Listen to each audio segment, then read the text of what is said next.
Então, senhoras e senhores, acabamos esse painel que foi magnífico, né?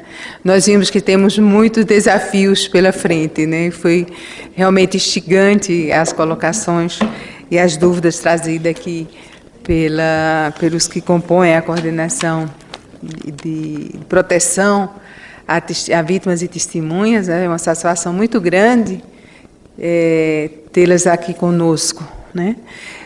Mas vamos passar ao nosso último painel, e eu gostaria de informar para vocês que a nossa palestrante do painel 5, a doutora Inês Virgínia Prado Soares, ela teve um problema de saúde e não pôde vir compartilhar conosco suas luzes. Mas eu tinha já solicitado para alguns palestrantes anteriores, como solicitei de uma forma muito especial para o professor Jaime Antunes, que é o diretor-geral do Museu Nacional, ou do Arquivo Nacional, e o professor vai incursionar no tema e tenho certeza que a gente vai atender as expectativas, né? E todos nós que vamos estar aqui na mesa, de alguma forma, vamos complementar. Então, eu gostaria de convidar o professor Jaime Antunes da Silva, que é o diretor-geral do Arquivo Nacional, e também convidar o nosso colega, o procurador regional de Direito Cidadão no Mato Grosso do Sul. Por favor. Então, professor Jaime, sem mais delongas. Né? Felipe Fritz, você já está se acomodando.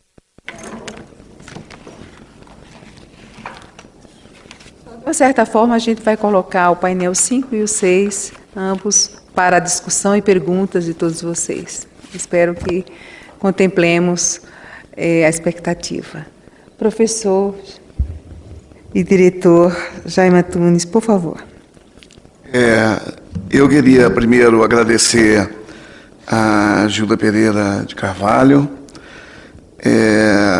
Procuradora Federal dos Direitos do Cidadão, a oportunidade de estar aqui conversando com vocês sobre as implicações, né, da Lei de Acesso a Informações, que entrará em vigor daqui a alguns dias, em 16 de maio do próximo mês.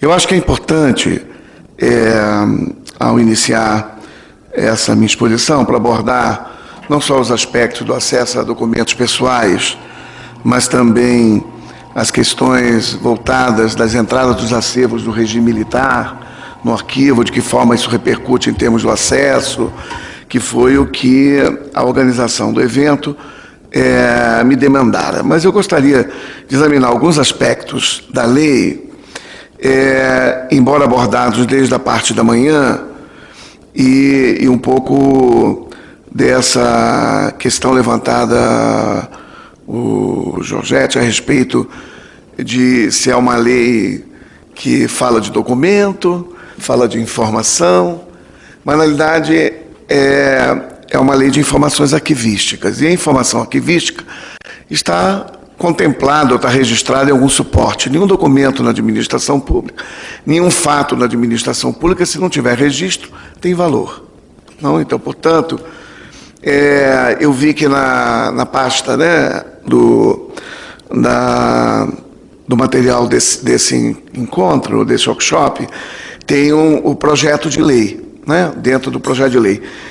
Eu vou relembrar alguns aspectos da própria lei para a gente chegar à conclusão, alguns conceitos que são vitais até para orientar o que aguardamos de demandas que nos chegarão a partir de 0 hora e 1 minuto do dia 16, que é quando ela passa a ter vigência. Né? No artigo 4º da Lei de Acesso a Informações, o legislador define o que ele considera informação, não? Diante da lei. Então, ele coloca dados, processados ou não, que podem ser utilizados para a produção e transmissão de conhecimento, contidos em qualquer meio, suporte ou formato. Portanto, eles têm que estar contemplados dentro de algum meio, de um suporte ou de um formato. E aí adiante ele define, no inciso 2 desse artigo 4º, o que é documento. Documento é a unidade de registro de informações, portanto, é aquilo que encerra um conjunto de informações, qualquer que seja o suporte ou formato. Voltamos novamente à questão do suporte ou formato. Então, ele tem que estar plasmado em cima de um papel, de um sistema ou de um banco de dados que seja identificado como um documento digital. E quando ele define o que seria, eu vou pular a informação sigilosa, do que seria informação pessoal, aquela relacionada à pessoa natural identificada ou identificável. E depois eu volto a discutir um pouco mais esse conceito. E o tratamento da informação. O tratamento da informação, colocado aqui no inciso 5º do artigo 4º da lei, é muito claro, é todo o processo de gestão documental, que vai desde dos conjuntos relativos à produção, recepção, classificação, utilização, só que é rolado de maneira aleatória, sem uma lógica do processo, não? Reprodução, acho que tudo que veio à cabeça eles foram encaixando aqui. Transporte, transmissão, distribuição, arquivamento, eliminação, destinação ou controle da informação. Todo esse conjunto, embora com muitos detalhes, na realidade significa todo um processo de gestão de documentos ou informações. No capítulo 2, quando fala do acesso a informações e da sua divulgação, o artigo 7º é muito claro. No inciso 2, o artigo 7º diz o seguinte: o acesso à informação de que trata esta lei, portanto, o acesso à informação de que trata esta lei compreende, entre outros, os direitos de obter. Eu só vou me ater ao inciso 2 desse artigo. Informação contida em registros ou documentos, produzidos ou acumulados por seus órgãos e entidades, recolhidos ou não a arquivos públicos. Portanto, a informação que está prevista no caput, que é de acesso a informações previstos no inciso 33 do artigo 5º da Constituição Federal, é a informação contida em documento. Se nós vamos tratar de documentos digitais, pode ser os documentos contidos em bases de dados que sejam identificados como documentos que validam, como o CIAP, o CIAF, que validam operações governamentais e têm valor documental. Mas são nato-digitais, estão tratados como documentos nato-digitais dentro de uma base de dados. Portanto, o que diz a lei aqui, quando o cidadão solicitar informação, ele não vai querer que você produza a informação para ele. Você vai ter que mostrar a ele que a administração que comprova aquele ato. É isso que ele quer saber se tem. Se ele chega e pede, eu gostaria de um processo estatístico de as ações de um determinado ato de governo, ou quantas vezes tem a incidência do nome na base de dados do SNI sobre tal coisa, ou ele vai disponibilizar. Se a gente não tem essa informação, a gente diz, essa informação é passível de apuração. E quando o prazo da lei determina que são 20 dias, que contam a partir da entrada da solicitação do cidadão, no que seria o SIC, que todos os órgãos do poder público terão que constituir, não é só o Poder Executivo, todos os órgãos terão que constituir, ele começa a contar 20 dias, mas aí é a solicitação de informação. Se a informação, se eu tenho um documento possível, por que não atendê-lo em menos de 20 dias? Deve atender. Agora, se eu digo, eu tenho essa informação que você deseja, se você não informa com precisão, mas ela está contida em 50 metros de documentos que vão estar separados para você examinar, eu estou dando acesso a informação. Eu não estou necessariamente processando a informação. Porque se nós tivermos que processar a informação, toda a administração pública haveria consultoria para processar dados, para entregar já processado para o pesquisador, já processado para quem quer que seja. é que aquela ação governamental está plasmada num registro público. Estando plasmada no registro público, ele existe. A outra questão, que nessa lei também é claro, mas passa assim a desapercebido do conjunto, ou não está sendo reclamada ou atentada pela sociedade de uma maneira geral, é que essa lei não regula apenas o inciso 33 do artigo 5º da Constituição. Regula o parágrafo 2º do artigo 216 da Constituição Federal. E o parágrafo 2º responsabiliza o Estado na gestão dos seus documentos. Portanto, essa lei de acesso à informação, como a lei que cria a Comissão Nacional da Verdade, como a participação do Brasil no OGP, na Organização de Governos Abertos, ou parceria de governos abertos, elas iluminam a questão arquivística. Aquilo que foi colocado aqui por um assistente, se isso não era o momento da valorização dos serviços arquivísticos do poder público.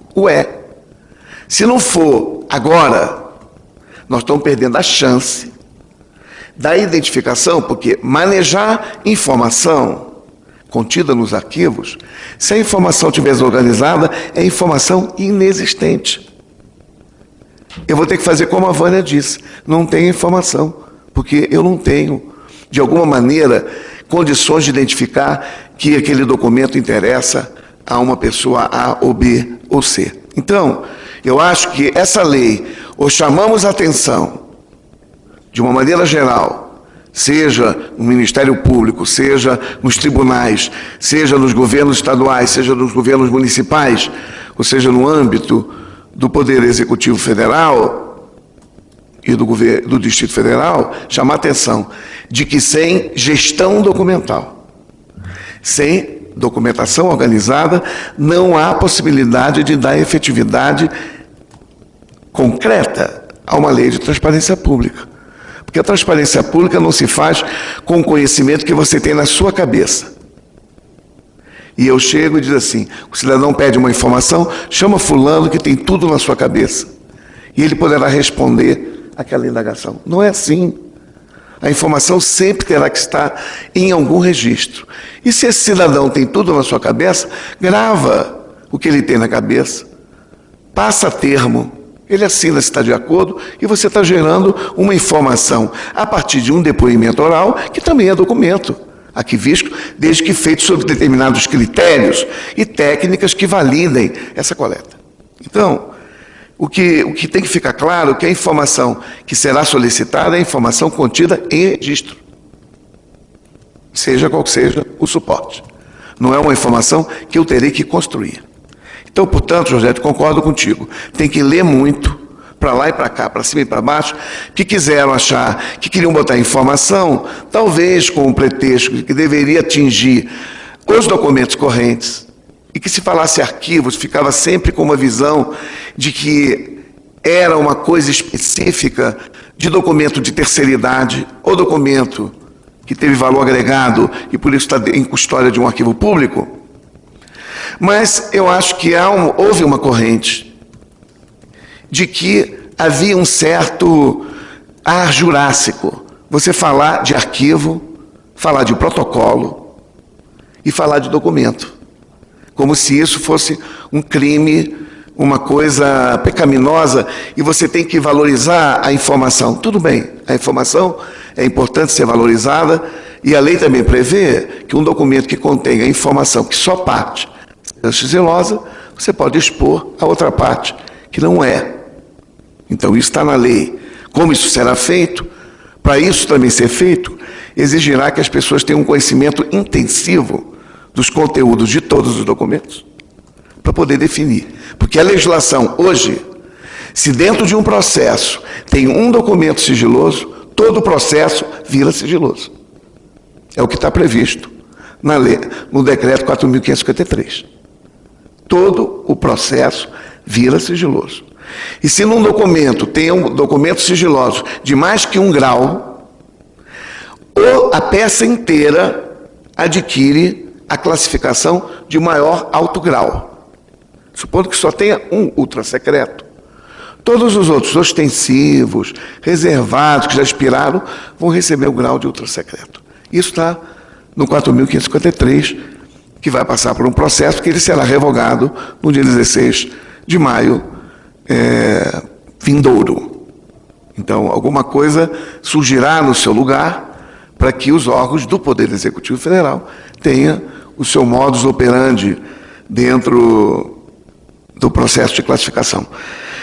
Se nós considerarmos as questões de plano arquivístico, classificação para o mundo dos arquivos, ele é usado para você classificar documentos na fase corrente, não é isso? Você tem os códigos de classificação, e é usado de apor alguma reserva de sigilo num documento e que dificulta a sua comunicação imediata, ou seja, há uma restrição de acesso.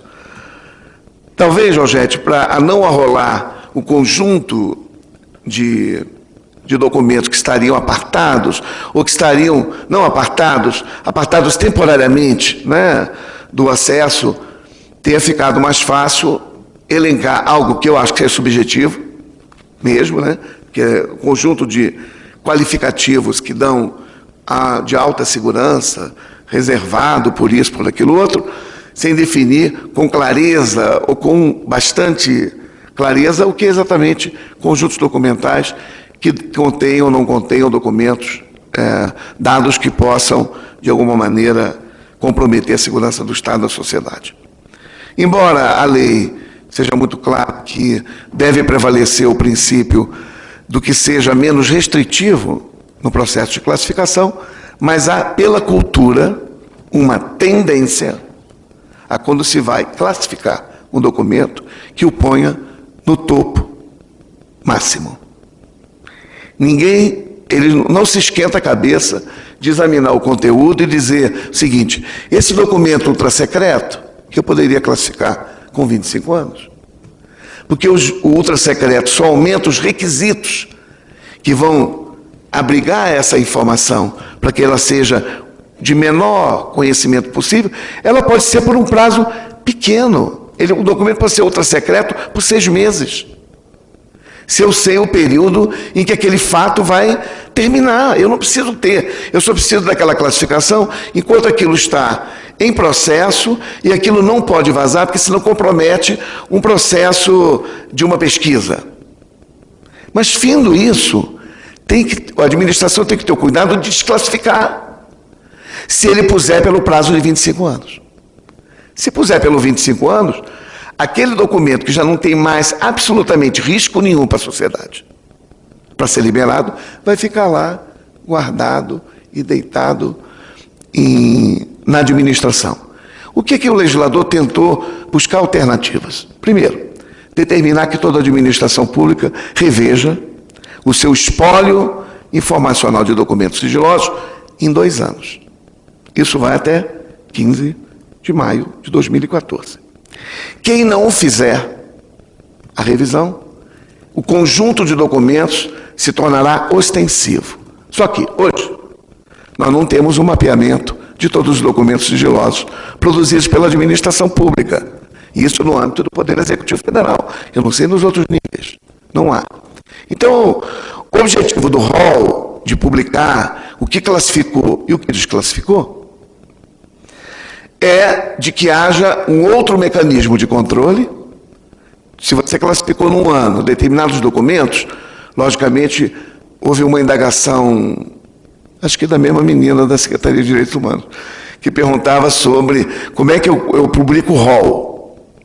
O que está se discutindo lá, para o Poder Executivo Federal, o órgão que classifica, ele vai colocar o seu número único de protocolo. Tem um NUP. NUP que já é controlado por uma numeração única de protocolos. Ele não vai botar o código de classificação por assunto, que senão ele vai induzir qual é o assunto. Mas ele tem que dar algum conhecimento de que área aquilo é. Então tem que entrar um conjunto de 3 ou 4 dígitos que de alguma maneira sejam enunciadores da macroárea, do macroprocesso em que aquele documento se enquadre. Teria a data da produção do documento, porque o sigilo começa a contar da data da produção. e terá uma data provável da expiração do sigilo, e isso é publicado. E, anualmente, nós temos que tabular esses dados todos para confrontar e cobrar. Se esse documento era para ter sido desclassificado ano passado, por que ainda não saiu no rol dos desclassificados? Se ele ainda continua no rol dos classificados. Então, é uma alternativa de criar mecanismo de cruzamento de dados, que podem ser feitos por diversos organismos, pelo próprio Arquivo Nacional por intermédio do SIGA, pelo Ministério Público, com quem queira utilizar. Então, essa era um pouco o caminho que se envereda para chegar a esse ponto. Logicamente, essa lei, que eu considero um avanço, né, para a administração pública, e da mesma forma eu reitero, ela é a oportunidade dos serviços arquivísticos e dos arquivos de se projetarem ou de ganharem notoriedade ante as autoridades, porque se não for dessa vez, adeus. Eu acho que agora é a hora de indicar para o administrador da importância de se ter arquivos organizados, boa gestão documental, investimento, pessoal, material, porque a terceirização é grave na administração pública. Porque hoje o TCU já aponta de que os sistemas não devem ser desenvolvidos afastados ou apartados um analista de sistema do poder público. Porque no rol do decreto de profissões terceirizáveis, analista de sistema é.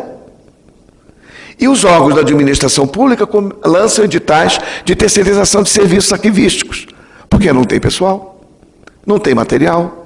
Então, fica mais fácil. E gastam uma fortuna, porque esses projetos não são baratos, saem projetos astronômicos, com resultados nem sempre assim, qualificados de benéficos, em termos de produto, para a administração. Então, eu acho que essa lei também chama a atenção de que informação é um recurso estratégico do Estado, e se o Estado quer ter uma boa gestão desse recurso estratégico, ele tem que fazer investimentos. Investimentos de infraestrutura, investimentos em capacitação e investimento em recursos humanos treinados especificamente para esse fim, para dar em conta do atendimento às demandas que venham da auditoria cidadã, em termos de identificar possíveis problemas em relação a isso. Entrando um pouco no tema que seria da nossa colega Inês, não? Em que aponta no programa do Ministério Público, eu acho que valia a pena nós examinarmos essa questão, que está no artigo 21, né, da lei, não é isso que chama a atenção aqui?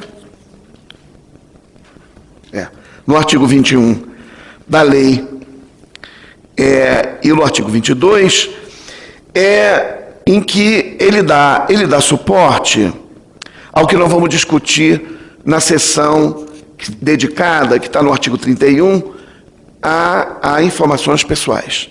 Então, aqui diz o seguinte, no artigo 21, não poderá ser negado acesso à informação necessária à tutela judicial ou administrativa de direitos fundamentais. Parágrafo único.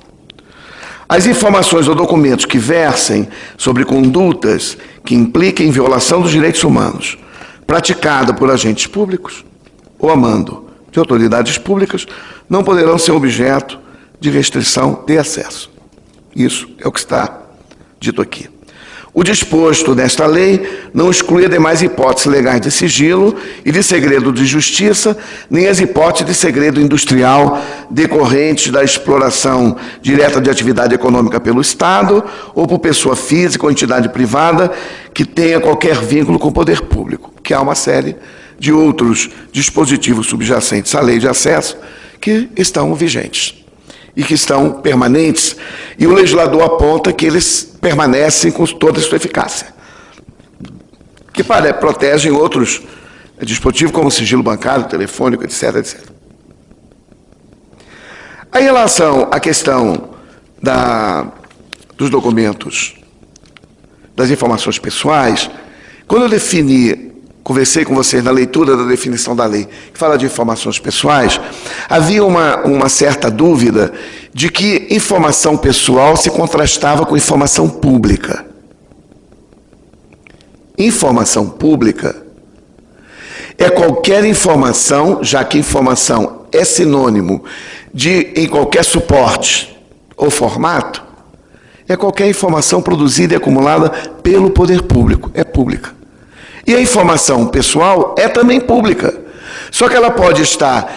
Havia uma interpretação de que informação pública é o que pode ser disponibilizada sem nenhuma restrição e que informação pessoal, antes de ser disponibilizada, por ela não ser pública, ela deveria examinar se ela fere, viola o que está determinado no inciso 10 do artigo 5º da Constituição, que é a questão da inviolabilidade da intimidade, da vida privada, da honra e da imagem das pessoas. E não é. A informação pública é qualquer informação. Informação de interesse público é aquela informação que, a priori, o poder público identifica. Esta informação pública é de interesse público. Portanto, disponibilizem o mais imediatamente possível e ela vai para a transparência trabalhada pelos colegas da CGU como transparência ativa. E que é diferente de informação do público, de interesse do público é das pessoas, que poderá vir pelas demandas da transparência passiva. Aqui, no artigo 31, não tem uma grande inovação no início, em relação ao capítulo 5º da Lei 8.159, que é a Lei de Arquivos do nosso país, que fala do acesso e do sigilo, que lá diz que os documentos que possam violar a intimidade, a vida privada, a honra e a imagem das pessoas, fica por um acesso restrito por 100 anos. Portanto, é um século de restrição. Quando se trabalhou a questão das informações pessoais, nessa lei de acesso, é colocado logo no artigo 31 e depois nos diversos artigos e incisos que integram esse artigo, não? O tratamento das informações pessoais deverá ser feito de forma transparente e com respeito à intimidade, à vida privada, à honra e à imagem das pessoas, bem como às liberdades e garantias individuais. É que o profissional que trata a informação, se ele tem acesso àquela informação, ele tem uma ética enquanto profissional. Ele não pode chegar, ele viu uma informação num terceiro, ele saiu feito boca rota, espalhando aquela informação, porque ele estava ali encarregado do tratamento de uma informação. Agora, as informações pessoais a que se refere esse artigo, relativas, aí ele volta àquelas relativas, à intimidade, vida privada, honra e imagem, terão seu acesso restrito, independentemente de classificação, porque sigilo é reservado, agora secreto e ultra secreto, já que saiu o confidencial. E tem uma reserva, um acesso restrito pelo prazo de 100 anos, a contar da data da sua produção, portanto, da produção do documento, e, portanto, o sigilo pode ultrapassar a vida da pessoa a que ela se refere, porque não é como direito autoral, que a obra vira pública depois de determinado número de anos da morte do titular. Aqui é da data da produção. Se o documento foi produzido quando ele tinha 5 anos, se for classificado como tal, ainda tem não sei quantos anos para cumprir pela frente.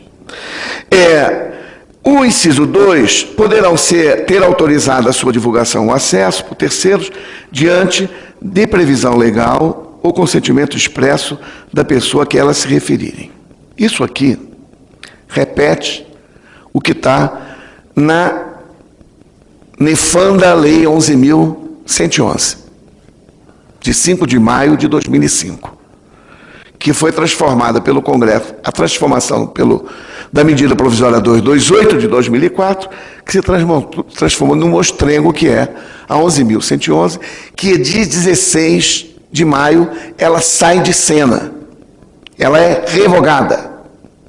como será revogado o capítulo 5º da Lei 8.159.